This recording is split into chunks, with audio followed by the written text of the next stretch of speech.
Ladies and gentlemen, I don't even know what to say right now. I am absolutely just, I don't know if my heart can take anymore. This has to be one of the most trifling, bro, this, bro. Okay, let me talk about something real quick. Okay. I just watched the first episode. I was sitting here thinking I was gonna just binge the whole. I don't think my heart can take it. I mean, this is just. Okay. Episode 1. Let's talk about some things.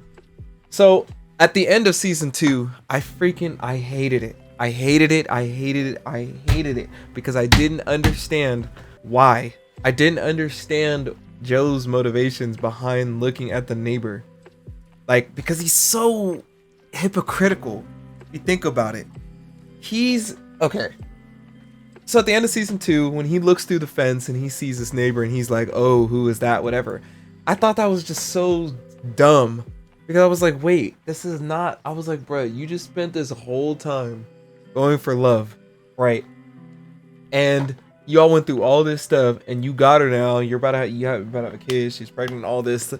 And then why are you now just going and looking at the neighbor? Like, I was like, bro, this is so dumb. Like, this doesn't make. I feel like they're just doing this just to keep the series going. Like, but here's the thing. They explain this in this episode. Like, you see a little more. So he's in his mind. He has been desensitized or just taken aback by all the crazy stuff that love has done, which is hypocritical because, bro, do we need to talk about what he's done? Look at season 1 and season 2. Bro, he's a murderer too. Look, he ain't too much different. He's a stalker, a murderer, all that stuff.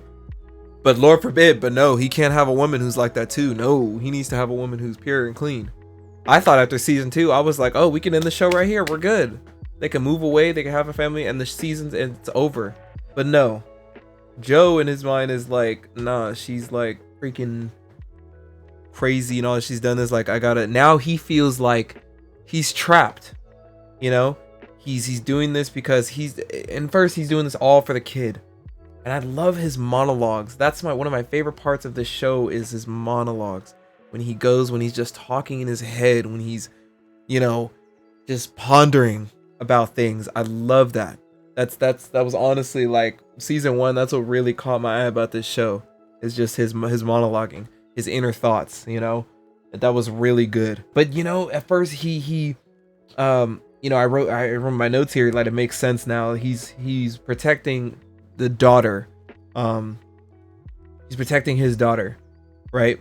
And I'll get into the spoiler section like later at the end, but if you haven't seen it yet, but he's trying to protect his daughter, which is why he's sticking around in this relationship. You know, and you know, he wants to make it work for that, but also he's going to try and get away from her. That's sort of his reasoning. So he believes that he still hasn't found that one person, and he believes that the neighbor is. Okay, so the themes here, the overarching, like, there's a bunch of different things to explore. One of the things that came to mind was this idea of like, when two people are, you can clearly tell, like in this episode, like he's not there, you know, he's not committed into this, he's just mentally gone. And when you have a person in a relationship who's mentally gone from something and the other person isn't, it really just leaves you just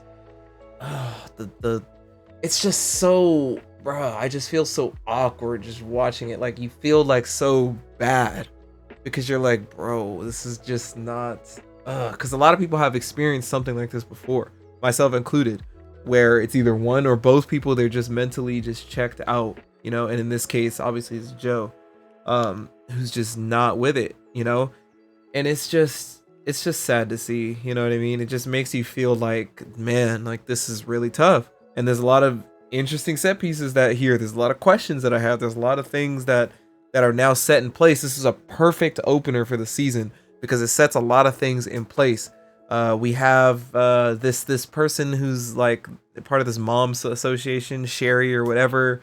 So now we wonder, okay, what's her motivations and stuff like that. And we find out later in the episode that she's, you know, but whatever. So you have pretty much the neighbor, you know, and you're wondering, okay, what's her part in this? Where's, first of all, like, where's her man? What's, is Joe gonna stalk her like he did with the other girl? Like, what's gonna happen here? There's all these different things sort of happening that are going to move the story along across these 8 episodes, and it's just really great to see. I mean, this was just a great first episode. You know, I'd give it, dude, freaking 10 out of 10. I was really happy with this first episode, and it really made me invested into the series again, because I'm serious. After season 2, I was kind of like, I was so dumbfounded at, like, I didn't get it. I was like, why? This is just so dumb. I don't get his motivations. I don't get why is he acting like this. This isn't like, I just felt like it wasn't him. I was like, why is he why? But when you watch the first episode, you'll be like, okay, fine. I'm here for this. I'm here for the ride. But yeah, so now I'm gonna get into like more the actual deeper parts of the episode now, and sort of you know, we're gonna you know, we'll talk about it a little bit. Okay, so getting into the spoiler sections here. So we start off with the typical montage and stuff like that of being a parent and all that, you know, the stuff that we've seen, you know, in a bunch of other stuff, the typical parent stuff.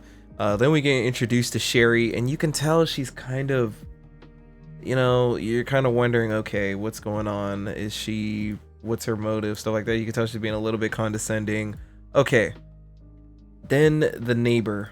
This is, I was dying of laughter at this part. So Joe is, of course, stalking the neighbor. Love goes to, you know, whatever. He says, I'm going out for diapers, whatever. And he gets to the store. He gets to the store, and she, you know, he's sitting outside the store, and she comes out, and she knocks on the window, right? Because she sees him, right? Parked. She knocks on the window. The neighbor, Natalie is her name. She knocks on the window, and she gets in, and she just climbs on top of him, and they start. Let me tell you why this part's so funny. Because I believe a lot of this stuff happened in season 1 and 2, but I totally forgot about that. So it was all just in his head. It was just, you know how those moments in season 1 and season 2, think about something, and then he'd be like, no, whatever, and then keep it pushing. So she gets on top of him, and they start making out, right? And then all of a sudden, like, there's another tap on the window, and it's like actually her this time. And he and he quickly like fixes his pants. Dude, I was dying of laughter, bro. That was funny. I was like, okay, I remember that. I should have known. They got me with that one, so I got caught there. But it's also interesting because when things like that happen, when these shocking things happen in the episode, you have to make that quick decision of like, oh, is this real or is this just in the character's head? Okay, so that's really good. That's really nice, actually. Oh, and then after that, we get into his past. So we get into a little bit more of Joe's past. I think this is going to be a continuing thing throughout the season, showing a little bit of Joe's past, and sort of because he says that he doesn't want his child to grow up like he did, you know, without parents, because as we know, Joe was put in foster care and stuff like that. So we get a little sequence of him being bullied, and then he does some research. He's trying to do more research on Natalie and her husband. Yeah, and then the library scene. So Joe is at the library, and he's pretty much with the baby, you know, because Love goes, you know, to her, whatever she's got going on, workout thing with Cherry and all them. They invite her to coffee. Joe's at the library, and Natalie's there because obviously stalking her. And this is another important character, the librarian. I feel like she's gonna play a huge part. She was in the trailer for a little bit. So at the library, the baby starts crying. Natalie notices, right? And he goes over to the librarian, and she's like, oh, you gonna chase after her or whatever? And I feel like she knows a little more than we think, because it's just a look at her face after. She's kind of like, oh my god, like she knows that like that's not the mom, and he and Joe is like flirting with this one. So she kind of, I think she kind of gets an idea. And Natalie leaves a book for him to read, and then he's like, oh, is she flirting? You are flirting with me or whatever. So we kind of know at this point that something's going on here. Like, he notices her, she notices him, and all that good stuff. Then after that, we have Natalie, or excuse me, Love with the group, Sherry and her little friends or whatever, and they're talking about like, oh, the sex life, and oh, is your vagina healed or whatever, stuff like that. And yeah, and you can kind of just, I'm wondering here, like, it's kind of like this, you can feel the tension, kind of like, oh, is she finna kill like this girl like later on, because you know, like, she could pop off at any moment. We know Love isn't the most, they're both not the most mentally sound people. They could pop off at any moment. You know, at the beginning of the episode, Joe's like, oh, she made a joke about like stabbing her in the eye or whatever, and I think that that's gonna be a quote that there's gonna be a callback to that later in the season, about that. He's like, oh, I'm with somebody who jokes about stabbing people in the eye, and I know she's capable of doing it, right? Then when they both get back home, you know, Love tries to, you know, get intimate with him on the couch and whatever. Joe's kind of like not into it. He's, you know, kind of pulling away, and she's like, dude, what's wrong? She takes the baby to go to the grandma's house, her mom's house, and then Joe goes over. Big scene here. Joe goes over to Natalie's house. They have drinks. She cuts herself. He puts on a little first aid thing. And then she says, you want to see my reading room? So we go into the reading room, and I'm thinking here, we think, oh, this is just in his head. This is just in his head. This is not, you know, this is not real because of what happened at the grocery store scene. But no, this is real. This is actually happening. So, you know, he, you know, kisses her, whatever. She goes to unzip pants, and he pulls away, and he's like, no, I can't do this. You know, not again. And that sort of, and here you think, here's another interesting thing. Here we think that, okay, there's this sort of idea that like it takes almost losing something, or people think that they want something until they go and get it. And then they sort of run away and they're like, oh, wait, maybe this isn't what I want after all. What I really want is right here. So we think Joe has one of these moments where he, you know, I think that Joe's having one of these moments and he's like, oh no, I really want love. This is what, you know, this is what I needed. Maybe this is what I needed, right? And he has an interesting line because he, you know, Love comes back home and he just goes and kisses her. And then he says, where's the quote right here? He says, that feeling you want a bottle. Turns out it can come back. Maybe this is what we were looking for in each other. Natalie, what I needed from you, a way back to love. So that's an interesting quote right there, because he's thinking to himself now, like, maybe this is what I needed all along. I wasn't really, maybe I didn't really want you. I just wanted a way, I needed a way back to love. Love it. That's such an interesting, I like how that's her name, the show, because love is obviously the emotion too and all that. I needed a way back to love, back to her, but back to love in general. What is love? You know what I mean? So, but this scene becomes even more trifling when we get to the end of the episode, because I didn't even know. It's just so back and forth with Joe. Like, it's hard to really know his true intentions or what he's really feeling, because I gotta get to the end of the episode. They end up going to this party, right? This house party. Sherry's there, you know, a bunch of people. Sherry's man is there, so they get split up or whatever. And Natalie's there. She ends up coming to talk to Love. And here we're thinking, like, she offers her like this spade. They end up talking, and she's like, oh, what do you want to be? What do you want to do? She tells her about she wants to be a baker, and she gives her a card. She's like, if you want to see this place, I have this place, whatever, you can call me if you want to come look at it. And then all of a sudden, like, Natalie's expression changes. She knows something's up, you know? She says, I guess I'm missing something here, because I don't really know what, I'm trying to think, what did Natalie say to Love that sort of gave away that something had happened, that something had gone on between her and Joe?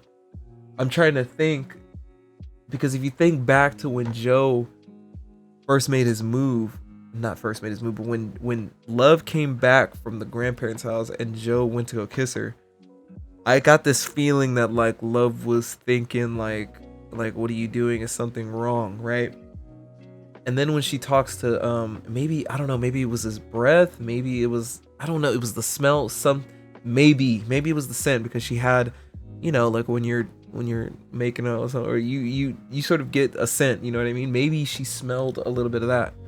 And so when Natalie and when they're talking, she sort of gets this like, oh, like, so I'm still trying to figure out how exactly she knew. I might need to go back and watch this conversation again. How did she know that her and Joe had something going on? I thought it was like, because Natalie said, Love says to Natalie, Joe's seen you more than I have. And then she goes, oh, not really. I keep telling Matthew I'd love to have you both over for a drink sometime. And then she says, it's crazy we haven't had either of you at the house yet. Oh my God. That's how. I just figured it out. Because remember, earlier back in the episode, Joe's told Love, I had a drink with the neighbor, and then he was like, oh, she's pretty crazy. But right here she says, oh, not really. She says, I keep telling Matthew I'd love to have you both over for a drink sometime. So that lets her know, like, she just told her that he's never been to the house, but then Joe said he did go to the house, which is like, why would you even say, I don't know. He was just trying to cover himself. So that's how right there. Okay, good. I was just going through it right now. So then right after that, we cut to, she's like, oh, you're effing the neighbor and this and that. She thinks that she knows something happened, right? And then she asks him, are you obsessed, right? She says, are you obsessed? Like, you know how Joe is, bro. Keeping the stuff going. He has the box with the belongings and all that, just like he had with the other girls, I believe. And he says no, right? And he gives this whole speech about how no more bad things, no more bad things, no more bad things, right? And he closes he's looking at Natalie from up the window like he's been doing all episode, and then he's like, okay, no more you. And he shuts the blinds on it. He shuts the curtain on it. He's done with it, right? So right here, if it had just, it could have ended right here, we wouldn't have even had a series. But there's one huge thing that happens. Love is going through the garage, whatever, the storage, getting her cooking stuff out again. And as it's doing this, it's cutting back and forth between her and Natalie looking at the place. She calls Natalie to go look at the place. We get to, oh my freaking God, this is just trifling. Then we cut to Joe at the library reading to the son. Like, everything's just going good. This is when everything you think, all right, it's cool now. You know, Love is gonna no, I already had a question in my mind, like, is Love gonna off Natalie? Because she still just thinks that something might go on. But nothing would have happened, I believe, if right here is the turning point. This is always just something. I was like, man, this is okay, happy ending. Here we go. All right, well, what's the rest of the season about then? Natalie or Love ends up finding, you know, something. But the way this scene is shot, right? It's beautiful how this scene is crafted, because we don't know what Love finds until the end of this scene. But as we're cutting back and forth, it's cutting back and forth. So all this whole time that Natalie and Love are in this building, Love already knows what she's gonna do. She already has an idea that's already in her head this whole time. So when you watch this scene back, you're like, okay, and you just notice her face. You know that, like, she's you know what I mean? So she's looking through and she finds this vent that's like kind of open, right? And she goes to the vent, she opens up this box. And in this box, this, oh my God, so trifling. This is so trifling, bro. Oh my God. I'm looking at it on my screen right now. I can't share parts of the episode because it won't let me, like, record the screen. Because it's just gonna be black. In this box, she finds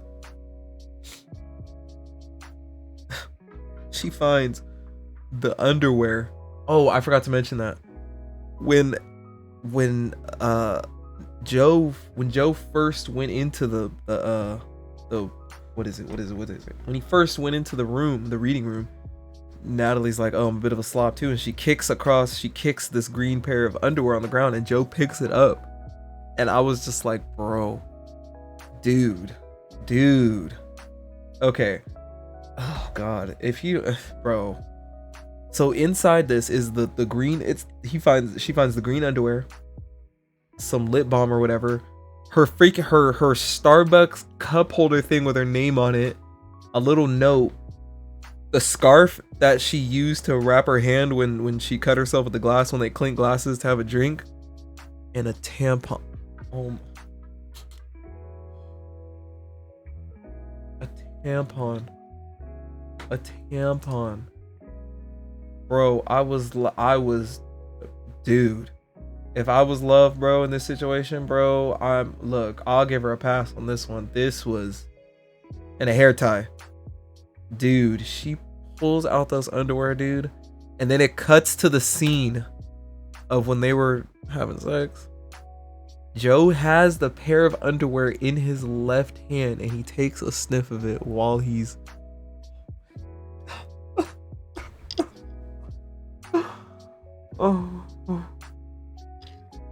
he takes a sniff of it while he's hitting it from the back. When I tell you, dude, I couldn't even. That is so then now it's like he lied.